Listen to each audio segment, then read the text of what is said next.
Hi friends and my dear students, आप देख रहे हो हमारा YouTube channel commerce career centre Arrah. आज मैं आपको एक आसान कॉन्सेप्ट बताने वाला हूँ डिप्रिसिएशन चैप्टर में। बट अब आप सोचेंगे कि आसान कॉन्सेप्ट क्यों बताएंगे सर, लेकिन ये छोटी बात ज़रूर है, लेकिन हो सकता है कि आपके एग्ज़ाम में ये छोटी गलती आपको नंबर से वंचित कर दे।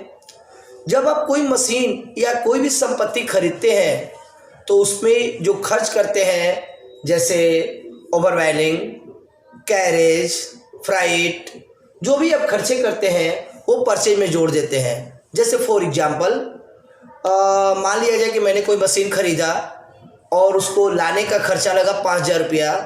अगर 20,000 की मशीन है, 5,000 रुपया खर्चा लगा लाने का, तो उस मशीन की कीमत 25,000 हो जाएगी, है ना। ठीक वैसे ही ज़रा अपोजिट सोचिए। अगर कोई आप सामान बेचते हो और उस पर कोई खर्च लग गया तो वो ऐड नहीं बल्कि लेस होगा।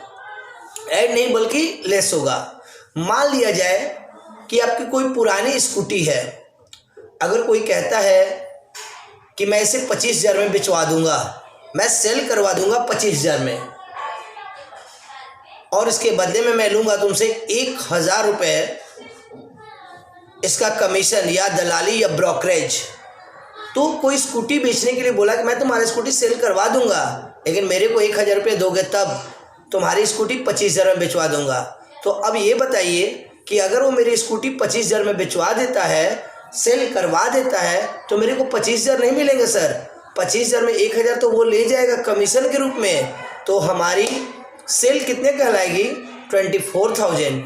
ठीक वैसा ही क्वेश्चन मैं आपको एसके सिंह के बुक से क्वेश्चन नंबर 23 बता रहा हूँ। माय डियर स्टूडेंट, जरा ध्यान दीजिएगा। हालांकि क्वेश्चन बहुत भारी नहीं है, डिफिकल्ट नहीं है, आसान कॉन्सेप्ट है, लेकिन आसान को भी जानना बहुत ज़रूरी है ना। तो आइए ध्यान दीजिए, इस क्वेश्चन को हम लोग कैसे बनाएंगे। कम टू द पॉइंट, कैसे बनाएंगे। मशीनरी अकाउंट क्वेश्चन को पढ़ते हैं एक बार। एक मशीन खरीदा गया है 30,000 रुपये का, उस पर कैरेज, ओवरवैलिंग, सारे खर्चे 5,000 और हैं, तो वो पड़ गया सर जी 35,000 रुपये का। फिर इस मशीन को 2017 के दिसंबर में बेचा जा रहा है 30,500 में, लेकिन बेचते समय दलाली लगा, ब्रोकरेज लगा 500।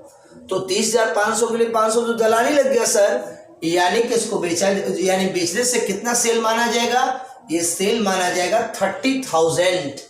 जरा बोर्ड पे देखिए, मैंने क्वेश्चन पूरी तरह से डील नहीं किया है, क्योंकि मैं जानता हूँ क्वेश्चन काफ़ी आसान है, कॉन्सेप्ट को मैंने समझाया है। मेरे स्टूडेंट्स अगर इस पर थोड़ी बहुत मेहनत करेंगे तो आंसर आराम से आएगा और वो कुछ सीखेंगे भी।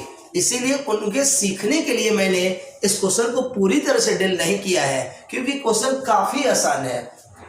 2015 में जुलाई 1 को खरीदा गया मशीन, तो to bank 35,000। By depreciation 6 month का निकालना होगा, क्योंकि 2 में जुलाई है तो बाई में दिसंबर है, तो बाई डिप्रिसिएशन निकालेंगे 6 महीने के लिए, यानी कि 35,000 गुने 10/100 गुने 6/12, यानी कि 1750 बाई में लिखेंगे। तो सर 2 में 35,000 और बाई में 1750, तो बाई में कमी आएगा, तो बाई बैलेंस सीडी को फिर अगले स्टेप में, यानी कि 2016 में मैंने बीडी कर दिया।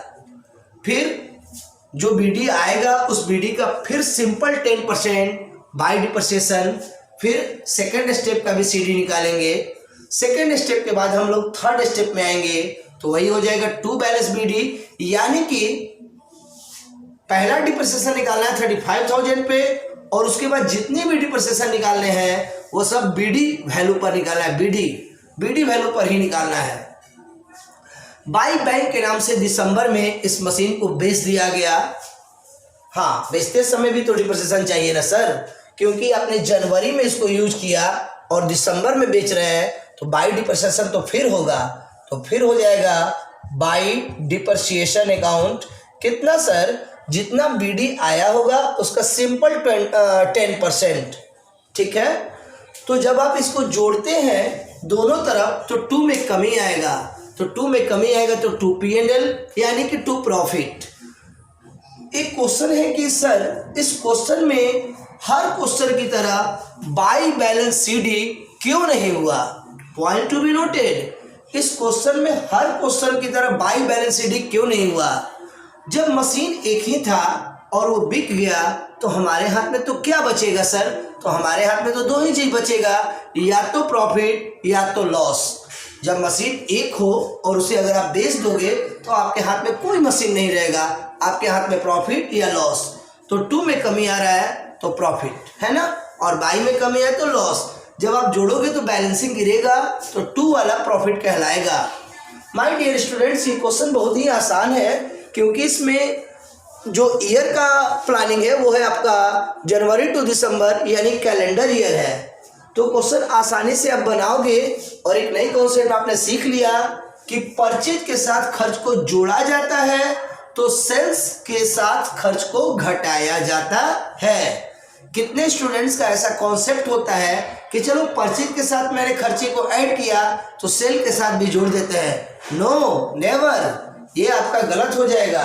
तो ध्यान रहे, सेल के साथ एक्सपेंस को माइनस करते हैं तो वही परचेज के साथ क्या करते हैं? ऐड कर देते हैं। माय डियर स्टूडेंट्स, अगर आपको ये कॉन्सेप्ट अच्छा लगा हो, हमारी वीडियोज आपको अच्छी तरह समझ में आया हो तो हमारे चैनल को ज़रूर सब्सक्राइब करें। और सब्सक्राइब करने पर आपको अप टू डेट सारे न्यूज़ मिलते रहेंगे।